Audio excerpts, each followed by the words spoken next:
Bismillahirrahmanirrahim.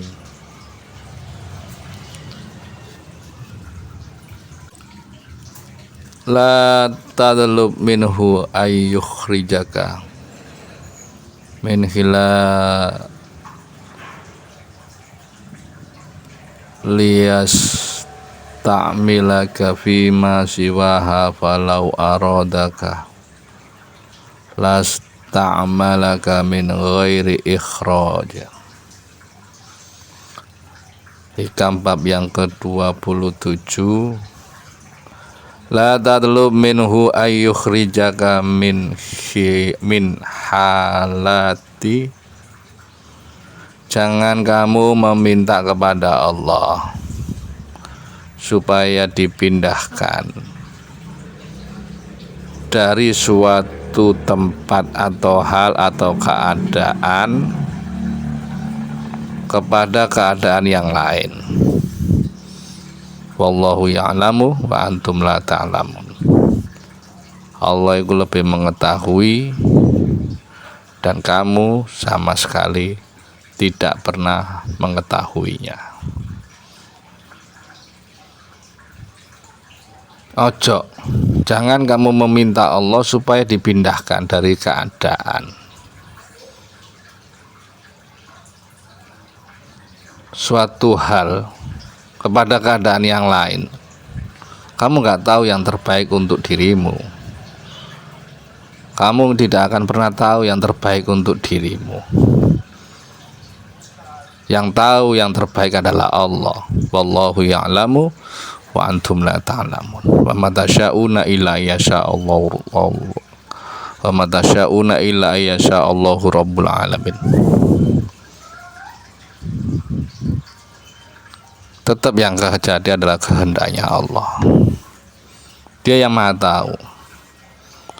Sebab sekiranya Allah menghendaki, tentu Allah akan memindahkanmu tanpa merubah keadaanmu yang lama. Wis ikuti hai petunjuk Allah. Nggak usah sok tahu, nggak ada sok pinter. Ajur malah remuk. Seseorang itu akan dihancurkan oleh keinginannya sendiri, dihancurkan oleh tergesa-gesanya sendiri. Wa kanal insanu ajula, dan manusia itu tergesa-gesa, sifatnya terburu-buru. Ketika Allah menciptakan Adam, ya, ketika Allah menciptakan Adam, ketika Allah itu menciptakan Adam, yang diambilin bahan bakunya yaitu jasadnya dari tanah, kepalanya dari Baitul Maqdis, ada yang dari India, ada yang dari Arab, terus semua seluruh bumi itu digabung kemudian dijadikanlah patung atau jasad Nabi Adam, tapi masih mati, belum ada ruhnya. Begitu Allah meniupkan ruh tadi, ruh yang muter-muter ke otak,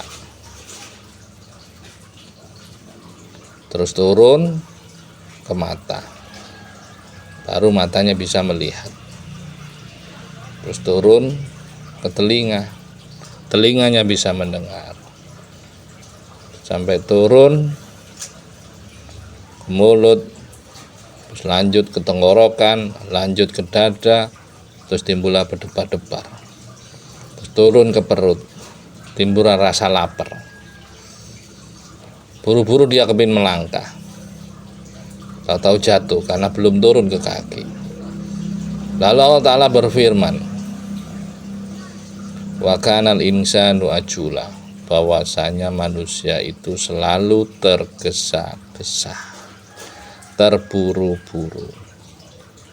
Itulah sampai sekarang, ya, sampai sekarang orang yang tergesa-gesa akan menghancurkan dirinya sendiri. Orang yang kesusu, orang yang terburu-buru akan menghancurkan dirinya sendiri. Makanya di bab yang ke-27 ini dinasihatin oleh Syekh Ibnu Athaillah, la tadlub minhu ayyukhrijaka min halati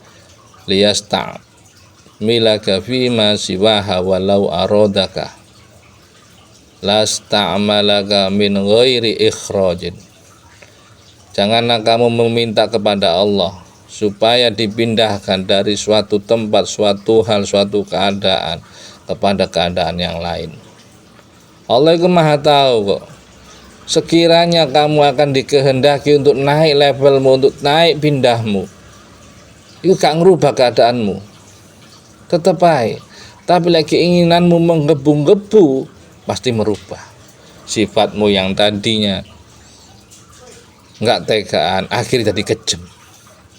Sifatmu yang tadinya tawadhu, akhirnya sombong. Karena apa? Didorong perubahan oleh keinginanmu. Yang tadinya pemaaf, akhirnya dikit-dikit tersinggung, dikit-dikit tersinggung, cepat marah, cepat berubah. Ada hikayat, ada seorang soleh bekerja, udah bertahun-tahun dia bekerja. Terus dia terbesit, alah, aku butuh 2 potong roti. Ngapain aku harus kerja mati-matian seperti ini? Ngapain saya harus kerja seperti ini? Wong butuhku 2 potong roti. Terus sering seperti itu. Lalu pada suatu ketika ia dituduh maling, dan akhirnya orang ahli ibadah itu masuk penjara. Mirip seperti apa yang diangan-angankan. Dia mendapatkan 2 potong roti di dalam penjara. Makanya kadang-kadang orang-orang alim, para wali-wali Allah itu jarang doa seperti itu, karena kejadian seperti itu. Iki sing angen-angen lho dadi nyoto, apa maneh ndonga. Akhire ya wis pasrah lah. Sapa jare Allah? Allah kan Maha tahu, Allah yang Maha baik. Wallahu ya'lamu wa antum la ta'lamun. Karena tergesa-gesa tadi, buru-buru tadi. Berapa banyak orang yang buru-buru, hasilnya gak sesuai apa yang diinginkan. Ya. Wah, buru-buru nganterin itu bawaan terus sepeda motornya. Wah, brok. Ya. Wah, buru-buru ini harus selesai begitu. Dan akhirnya rugi. Ada kebakaran gedung, buru-buru kepingin keluar. Wah, itu ada jalan keluar itu, buru-buru. Akhirnya lompat, nggak taunya lantai 25. Ya kayak gitu. Karena sifat terburu-buru. Wa kanal insanu ajula. Manusia itu sifatnya selalu terburu-buru atau tergesa-gesa. Tergesa-gesa itulah yang menjatuhkan, yang merontokkan karir kesuksesan orang, yang menghancurkan rumah tangga karena buru-buru. Seorang sepasang suami istri terburu-buru menanggapi berita tanpa dicek dulu, akhirnya jadi ribut, malah jadi berantem. Itu karena sifat terburu-buru. Wis diterangno Nabi Adam jatuh lho sebelum masuk ruhnya ke kaki, ke paha ke kaki, keburu-buru kepingin makan, akhirnya jatuh. Nah, pas jatuh itulah Allah berkata wa kanal insanu ajula, bahwa manusia itu sifatnya selalu tergesa-gesa.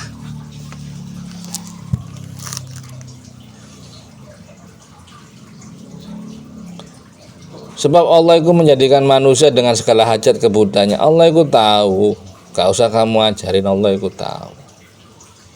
Dia tahu yang mana yang terbaik untukmu, melebihi dirimu sendiri, melebihi engkau sendiri. Dia tahu mana yang terbaik untukmu, mana yang utama bagimu, tahu. Ngelebihi awakmu gak tahu. Kau pernah punya hidung, bermimpi punya hidung, request enggak, tapi Allah tahu ini hidung buat bernapas dalam ini, dalam itu. Dia lebih tahu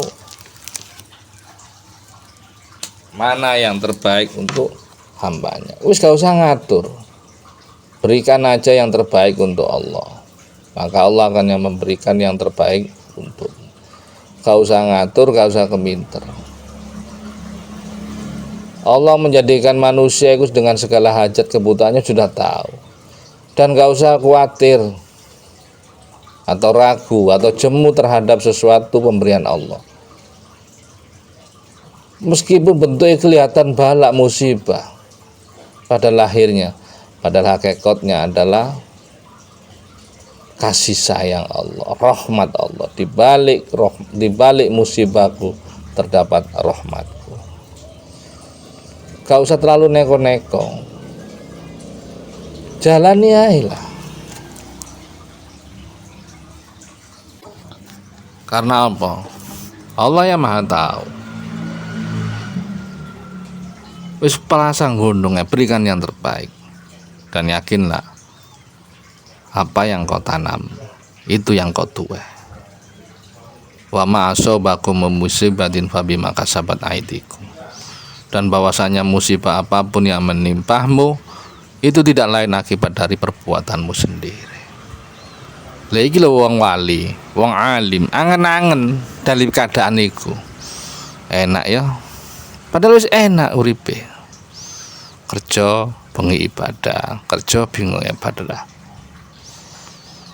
Terus sering angen-angen seandainya sehari aku dapat 2 potong roti, aku gak usah kerja. Loh, mulai sok tahu.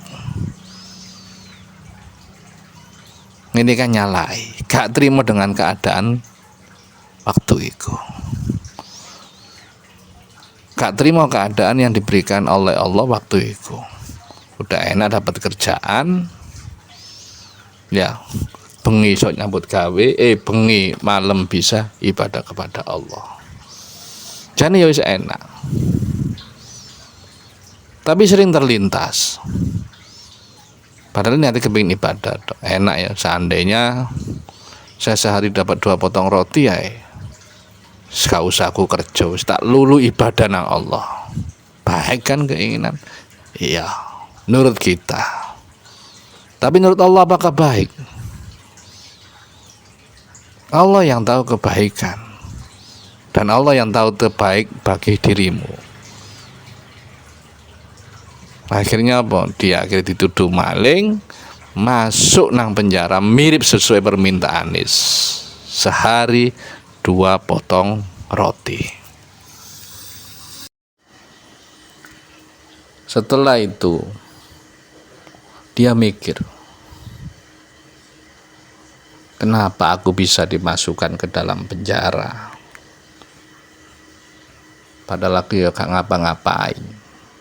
Berhubung iki wali kekasih Allah si Salik, iku beda. Tondone wali gak nyalano orang. Mirip peristiwa dengan para nabi-nabi dan rasul-rasul. Tidak ada yang nyalahkan orang.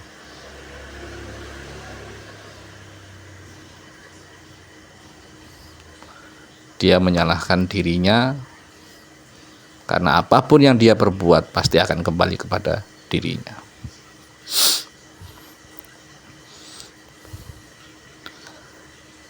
Apa iki? Kenapa seperti ini?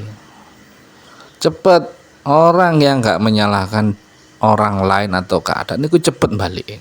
Oh iya, aku ingat, aku selalu berangan-angan dan saya pernah doa kepada Allah untuk minta 2 potong roti sehari tanpa aku kerja dan aku luluhkan ibadah kepadanya. Ternyata inilah hasilnya. Ya Allah, hati-hatilah dengan pikiranmu, hati-hatilah dengan angan-anganmu. Apabila terjadi banyak yang tidak sesuai dengan kehendakmu.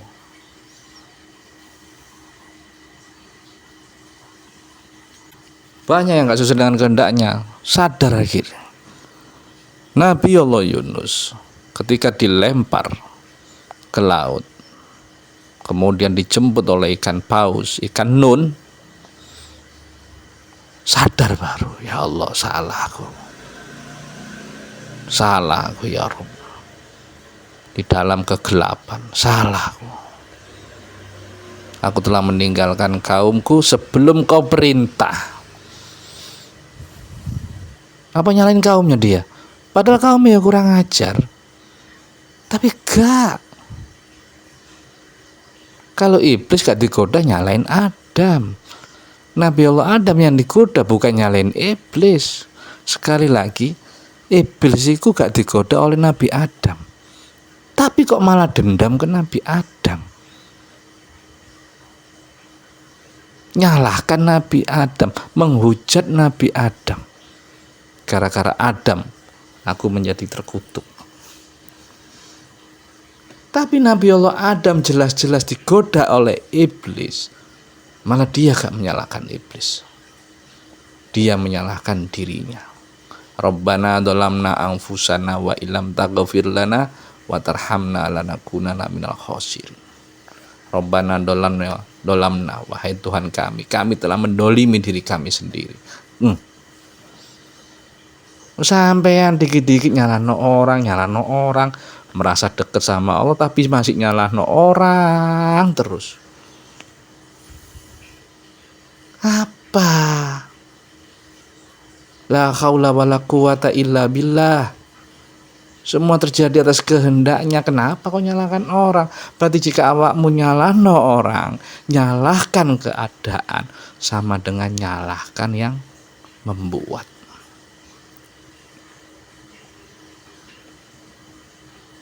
Ya kira istighfar. Maafkan aku ya Allah, maafkan aku. Sadar ya, dibuka. Waduh, tembus angan-anganku seperti ini. Tembus ini.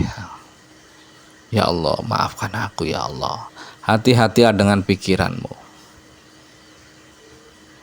Banyak kejadian apa yang gak sesuai yang kau pikirkan dengan kenyataannya jauh sangat berbeda. Jauh sangat berbeda. Jauh sekali perbedaannya. Sebagaimana firman Allah dalam surat Al-Baqarah ayat 216. Bismillahirrahmanirrahim. Wa asa an takrahu syai'a wa huwa khairul lakum. Ya. Wa asa an tuhibbu syai'a wa huwa syarrul lakum. Boleh jadi kamu tidak menyenangi sesuatu. Boleh bisa jadi kamu membenci sesuatu.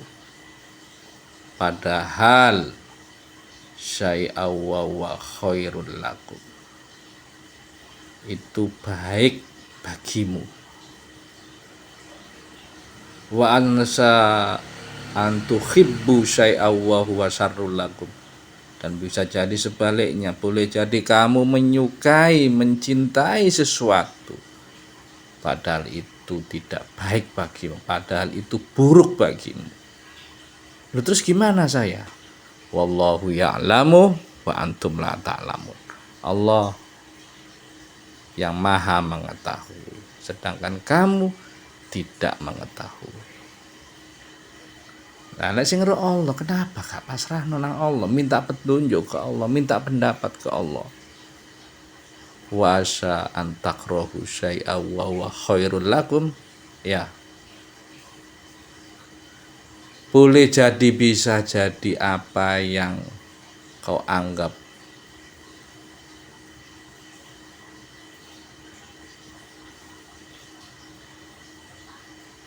buruk itu baik bagimu. Iki apik iki seperti ini, jarimu. Iki bagus iki. Entar habis ini kita seperti ini, kita seperti ini, kita seperti ini. Seakan-akan kamu tahu, ojo keminter. Wa huwa syarrul lakum. Padahal itu buruk bagimu. Tetap Allah, wallahu, dan Allah ya'lamu wa antum, yang maha mengetahui, wa antum la ta'lamu, dan kamu sama sekali tidak mengetahuinya. Ojo keminter, ojo kemeru. Wa san takrahu syai'a wa huwa khairul lakum. Bisa jadi apa yang kau anggap buruk padahal itu baik bagimu. Wa asa an tuhibbu syai'a wa huwa syarrul lakum. Dan bisa jadi, boleh jadi apa yang kau cintai, apa yang kau anggap baik, apa yang kau senangi, sesungguhnya wa huwa syarrul lakum, bahwasanya itu buruk bagimu. Wallahu ya'lamu wa antum la ta'lamun. Dan hanya Allah lah yang maha mengetahui dan kamu sama sekali tidak pernah mengetahui. Dulu ada sepasang suami istri, sama-sama kerja, sama-sama punya penghidupan, sama-sama punya penghasilan. Udah puluhan tahun kerja. Entah kenapa, yaitu kadang-kadang seseorang terpengaruh oleh teman duduknya. Makanya kata Rasulullah, tunjukkan temanmu, itulah dirimu. Seseorang tadi bersama teman duduknya, bersama teman dekatnya, bersama teman curhatnya. Jika teman curhatnya buruk, maka dia akan buruk. Jika teman curhatnya, teman curhatnya adalah duniawi, dunya aing domong, pasti dia akan seperti itu, terbawa. Jika temannya baik, ngomong no akhirat, ngomong no kebaikan, ngomong no akhlak yang mulia, pasti dia akan terbawa seperti itu. Setelah 10-an tahun dia menikah, entah kenapa si istrinya tadi kepingin minta cerai. Dalilnya kepingin perubahan. Masa dari dulu begitu-begitu aja. Terus pinginnya yang gimana? Ya ada perubahan lah. Namanya hidup, pengen berubah yang lebih baik. Terus pengen berubah baik yang gimana? Ya nggak tahu, berusaha. Ya, seakan-akan tanpa Allah itu bisa berhasil. Seakan-akan tanpa Allah itu bisa sukses. Nggak ada yang tanpa Allah itu sukses, nggak ada. Tanpa Tuhan sukses itu nggak ada. Uripmu lu teko Allah, hidupmu lu dari Allah, rizkimu dari Allah, nasibmu juga Allah yang megang. Terus kamu model kepingin berubah dengan cara mendurakai Allah, remuk bro. Terus kepingin berubah dengan mengkhianati Allah, meninggalkan Allah, ajur. Berubah ya berubah, malah lebih parah lagi. Akhirnya ini begitu kepingin berubah, akhirnya sering ribut. Begitu sering ribut, dikit-dikit berantem, dikit-dikit berantem, dikit-dikit berantem. Apa aja membuat ribut? Karena hatinya pengen berubah, dirubah kabeh sifat dan wataknya. Yang dulu nerimaan terus gak terimaan, yang dulu ridhoan terus gak ridhoan, yang dulu suka sedekah mulai gak kepingin berubah semua. Yang dulu selalu syukur mulai timbul sifat kurang. Itu perubahan model malah jauh akhlaknya. Sering ribut, akhirnya ono sing dibahas. Sing kurang ini, kurang itu, kurang ini, kurang itu. Singkat cerita akhirnya cerai. Si suaminya nggak tahu kemana, si istrinya akhirnya nikah lagi dengan seorang pilihannya yang dilihat lebih mapan. Mapan, bener mapan. Tidurnya di papan. Mapan, iya bener mapan, tidurnya di papan. Wa asa an takrahu syai'a wa huwa khairul lakum. Bisa jadi apa yang kamu benci itu sesungguhnya baik bagimu. Bisa jadi apa yang menurutmu baik sesungguhnya buruk bagimu. Wallahu ya'lamu wa antum la ta'lamu. Dan Allah lah yang maha mengetahui dan kamu sama sekali tidak pernah mengetahui. Akhirnya apa nggak tahunya suaminya pengangguran, hutangnya numpuk, hutangnya banyak, hidupnya akhirnya parah. Istrinya sudah gak kerja, keluar dari kerjaan, bisnis akhirnya ditipu, hidupnya parah. Punya pasangan gak taunya pasangannya pengangguran, males. Siapa yang disalahkan? Ya gak bisa, gak ada yang disalahkan. Coba cermino, rasa gak trimomu iku mang lho yang menyiksa dirimu. Kau anggap ini buruk padahal itu baik bagimu. Kau anggap ini baik padahal itu buruk bagimu. Kenapa kamu gak nanya sama Allah? Akhirnya aduh kok gini hidup saya ya. Akhirnya banyak numpuk hutang sampai jadi peminta-minta kemana-mana. Dulu ada kisah Nabi Allah Musa. Ada seorang miskin datang ke Nabi Musa. Wahai Musa, doakanlah aku kaya agar aku bisa berbagi. Doakanlah aku kaya. Jawaban Nabi Musa itu simple. Bersyukurlah, maka kau akan kaya. Gimana saya mau bersyukur? Uang makan aja kurang, pakaian hanya satu yang saya pakai ini. Gimana saya mau bersyukur? Malah marah-marah kepada Nabi Musa.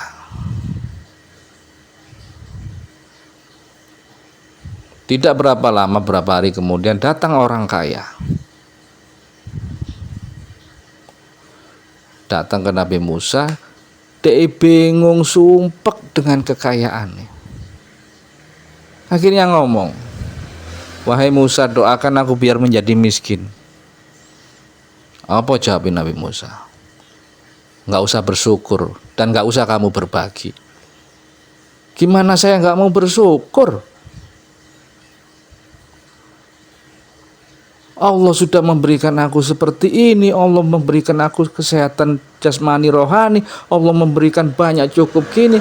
Terus gimana aku nggak mau berbagi? Karena kasih sayang beliau, karena kasih sayang Allah sehingga saya menyayangi hamba-hambanya.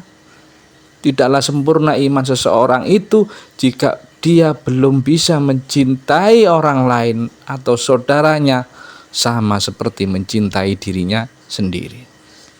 Gak iso Musa. Bagaimana gak bersyukur? Semua ini terjadi atas kehendaknya. Aku pingin jadi miskin. Makanya mas, kuncinya sampean gak usah syukur. Nggak miskin sampean. Akhirnya ditinggal. Ya. Hikayat ini, ada seorang miskin minta doa ke Nabi Musa agar menjadi kaya. Jawabannya Musa, Nabi Allah Musa singkat, perbanyaklah bersyukur. La in syakartum la azidannakum.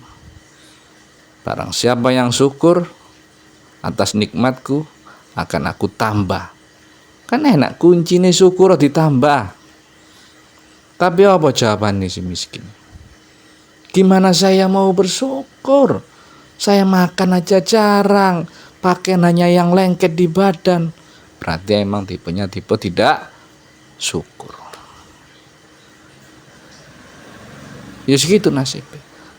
Berapa hari kemudian datang orang kaya, bingung sumpek dengan kekayaan ini, terus minta doa kepada Nabi Musa agar didoakan miskin. Apa jawab Nabi Allah Musa? Janganlah kau bersyukur. Terus apa kata orang kaya tadi? Bagaimana aku tidak bersyukur? Allah sudah memberikan aku nikmat, sudah memberikan ini, sudah memberikan itu, dan itu pun saya bagi sebagai tanda syukurku kepada Allah. Apa yang menyebabkan dia kaya? Syukur. Apa yang menyebabkan dia miskin? Kufur atau tidak mau syukur.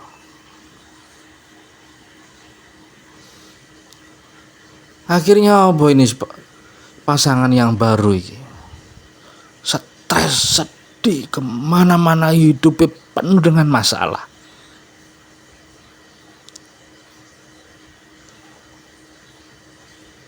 Berubah kan? Ya berubah tapi lebih parah. Wis lah, wong gak syukur iku ono ae hukuman. Ketidaksyukuranmu lah yang akan menyiksa dirimu sendiri. Ketidaksyukuranmu lah yang akan membuatmu menderita.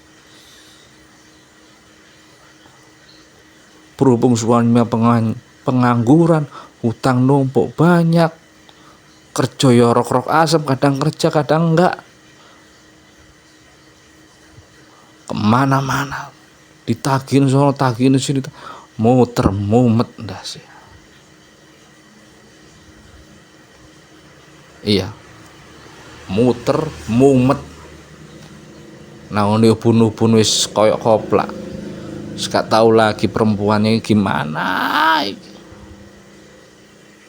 Kok dapatnya yang lebih parah. Dapatnya yang lebih parah. Gimana ini? Ya berubah kan? Ya berubah.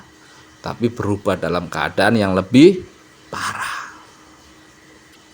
Makanya dalam hikam diterangkan yang bab ke-27, janganlah engkau meminta kepada Allah agar supaya masalahmu dipindah dari satu masalah kepada masalah yang lain. Sebab sekiranya Allah menghendaki, tentu telah memindahkanmu ke suatu tempat, ke suatu masa tanpa merubah keadaanmu. Tanpa merubah keadaanmu.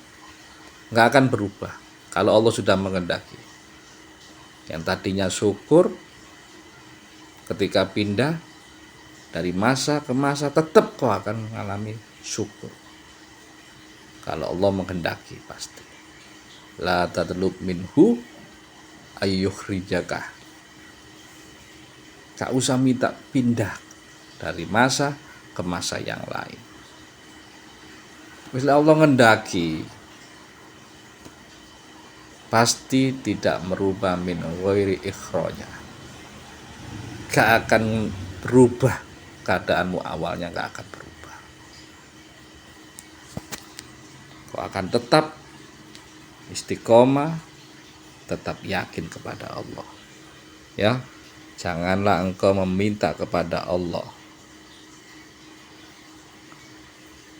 ayyukhrijaka, keluar dari masa ke masa yang lebih baik. Belum tentu itu baik.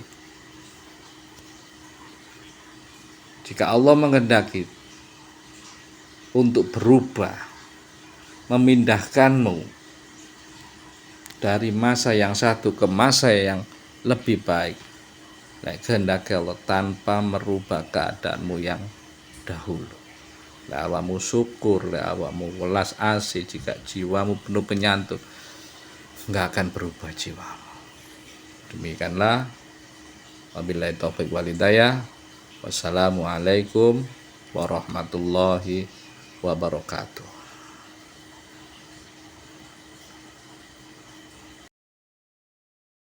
Oke, terima kasih sudah menyaksikan. Semoga bermanfaat bagi kita semua. Dan bagi yang belum subscribe, bisa klik tombol subscribe dan aktifkan lonceng untuk mendapatkan update terbaru. Terima kasih.